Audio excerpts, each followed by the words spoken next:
మిగతా వాళ్ళ దగ్గర నేను సుపరిపాలన ఎందుకు యాడ్ చేశారు, వాళ్ళు యాడ్ చేసిందని నేను ఎక్స్ప్లెయిన్ చేసి చెప్పా. దాంట్లో జగన్మోహన్ రెడ్డి గారి హయాంలో వచ్చి వీళ్ళ అకౌంట్ లో వేసుకోవటం, లేనిది ఉన్నట్టుగా చూపించడం చేశారు.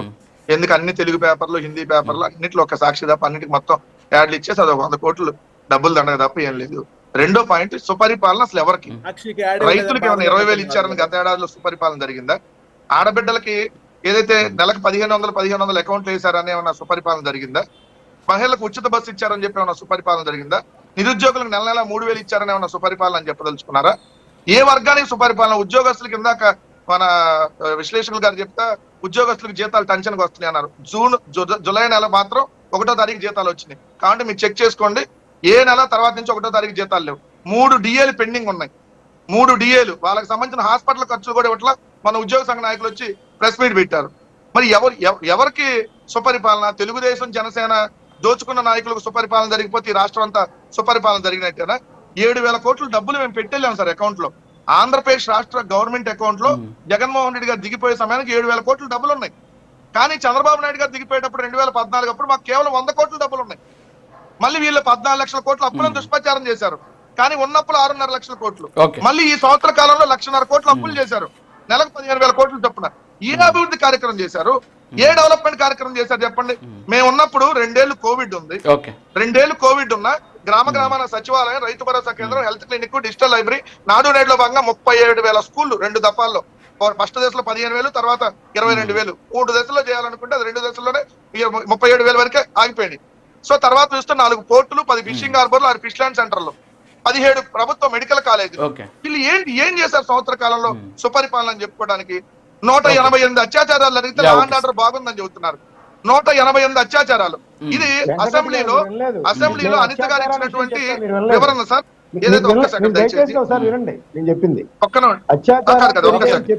మస్తాన్ రావు గారు శాంతి భద్రతలు బాగున్నాయి, 188 అత్యాచారాలు జరిగితే శాంతి భద్రతలు బాగున్నట్ట.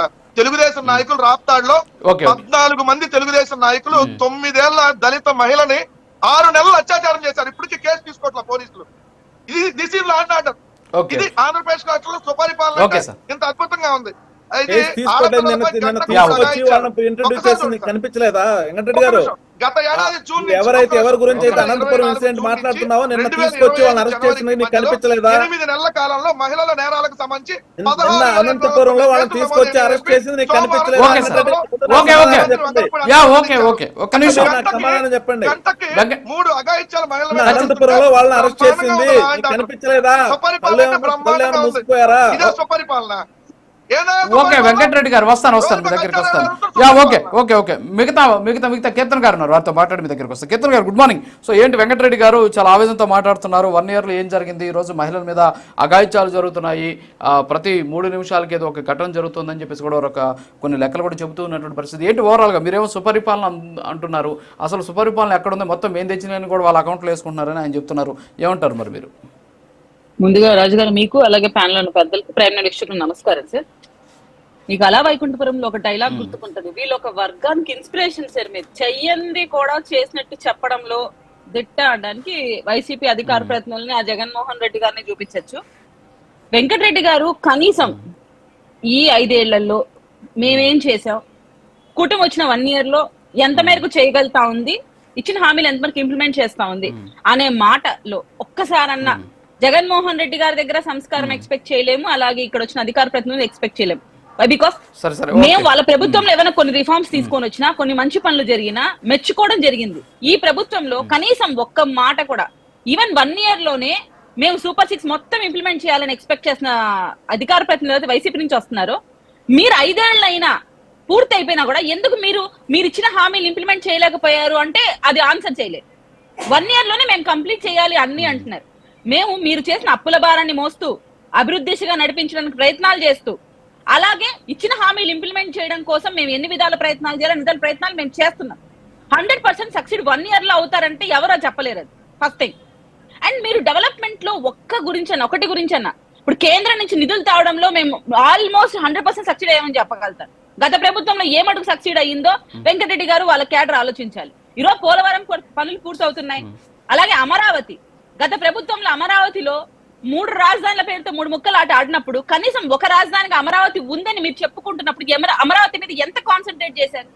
ఎంత మేరకు అక్కడ పనులు పూర్తి చేయడానికి ముందుకు వచ్చారు? ఒక్కసారి కూడా అలాంటి ప్రయత్నం చేయలేదు. ఇంకా మీరు చెప్పాలంటే ప్రజాధనాన్ని దుర్వినియోగం చేస్తూ ప్రజా దర్బార్ కూల్చివేయడము మనం గమనిస్తే, ప్రజావేదిక కూల్చివేయడము. మరొక విషయం గమనిస్తే ఎక్కడికక్కడ ప్రజల ఆస్తుల్ని అమ్మడం, తాకట్టు పెట్టడం మీద కాన్సన్ట్రేట్ చేస్తేనే కదా ఓన్లీ సంక్షేమ పథకాలు ఇస్తున్నాం. మేము వేరే ఏం చేసినా ప్రజలు గమనించారని మీరు ఒక అబద్ధత భావంతో ఉండడం వల్లే 11 సీట్లకు పరిమితం అయ్యారు.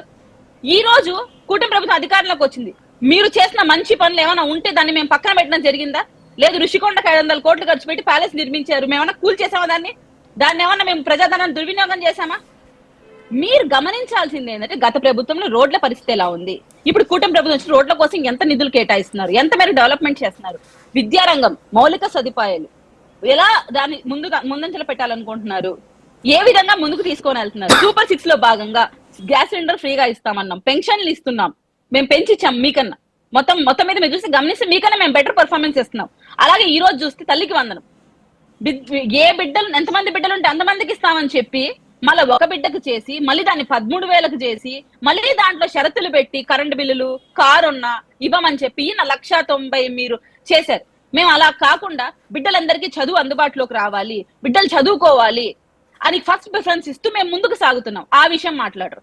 ఈయనంట జగన్మోహన్ రెడ్డి గారు చేసిన పనులని కూడా సిబిఎన్ గారు అకౌంట్ లో వేసుకుంటున్నారని స్టేట్మెంట్ ఇస్తున్న వెంకటరెడ్డి గారు కనకదుర్గాదేవి ఫ్లైఓవర్ మీకు బాగా గుర్తుకుంటుంటది, అది 2014-19 టైంలో ఆల్మోస్ట్ 90% వరకు అంత కంప్లీట్ అయిపోయిన తర్వాత ఈయన గవర్నమెంట్ లోకి వచ్చిన 6 months లోనే దానికి శంకుస్థాపన చేశాడు. అప్పుడు మేము ఎక్కడ ఫీల్ అవ్వలేదే? అంటే మీ గవర్నమెంట్ లో మీరు 6 నెలల ఫ్లేవర్ పూర్తి చేశారా? కలిసి మీరు ఒక్క మాట కూడా సిబిఎన్ గారి హయాంలో ఇది ఆల్మోస్ట్ 90% పూర్తి అయిపోయిందమ్మా అని ఒక్క మాట మీరు చెప్పట్లేదే? అది ఏ గవర్నమెంట్ అయినా చేంజ్ అయినప్పుడు మిగిలిన పనులు కంప్లీట్ చేస్తే ఆటోమేటిక్ గా వాళ్లే దాన్ని ఇనాగ్రేషన్ చేస్తారు. దాంట్లో పెద్ద విషయం ఏముంది? ఇక్కడ జగన్మోహన్ రెడ్డి గారికి కానీ వాళ్ళ క్యాడర్ కానీ మేము 100% ప్రజలకు మంచి చేయడానికి చూస్తున్నాము, మీరు ఓన్లీ సంక్షేమం మీద మాట్లాడుతున్నారు. మరొక పాయింట్ వెంకటరెడ్డి గారు మాట్లాడుతున్నారు, పబ్లిసిటీ పిచ్చి పీక్స్కి వెళ్ళింది. మనం మాట్లాడాల్సిన మాటలేనా ఇవి? వైసీపీ గవర్నమెంట్ మాట్లాడాల్సిన మాటల? పబ్లిసిటీ పేరుతో కలర్లకి 750 కోట్లు ఖర్చు పెట్టారు. మళ్ళీ కోర్టు మొట్టికెళ్ళేసి దాన్ని తుడచడానికి ఎంత డబ్బు ఖర్చు పెట్టారు ప్రజాధనం? ఈ రోజు యాడ్స్ గురించి మాట్లాడుతున్నారు. వెంకటరెడ్డి మీరు మాట్లాడుతున్నారు, నేను మాట్లాడలేదు.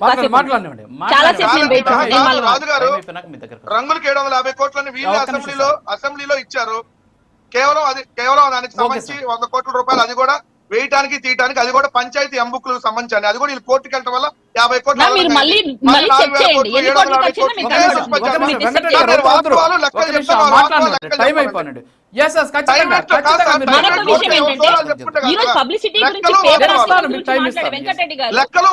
పేపర్ ఒక టిష్యూ పేపర్ గా మారిపోతుంది. సాక్షి ఎవరు చదవట్లేదని చెప్పి దాన్ని ప్రమోట్ చేసుకోవడం కోసం ప్రతి వాలంటీర్ కి 200 రూపాయలు ఖర్చు పెట్టి సాక్షి పేపర్ ని కొనేలాగా చేశారు. అంటే ఆ సాక్షి పేపర్ ఎందుకు కొనిస్తున్నారు? ఏం మీరు చేసిన మంచి పనులు మీ వెబ్సైట్ లోనో మీ అఫీషియల్ పేజెస్ లోనో వేసి సరిపోదా? దానికి పేపర్ చదవాలనా? అది సాక్షి పేపరే చదవాలనా? దానికి 200 రూపాయలు మీరు పరోక్షంగా కట్టబెడతారు వాలంటీర్లకి. ఎందుకు వాలంటీర్లకు 200 రూపాయలు ఇస్తున్నారంటే అప్డేట్ ఉండాలి, డేటా వాళ్ళకి అర్థం కావాలి అని మీరు సమర్థించుకున్న వ్యక్తులు మీరు. ఈ రోజు మీరు ముందుకు వచ్చి ప్రజాధనం దుర్వినియోగం చేస్తాం యాడ్ల కోసం, పబ్లిసిటీ పిచ్చితో నేషనల్ మీడియాని కూడా కొనుక్కొని దాంట్లో కూడా ప్రమోట్ చేస్తున్న వ్యక్తి ఎవరు? జగన్మోహన్ రెడ్డి గారు.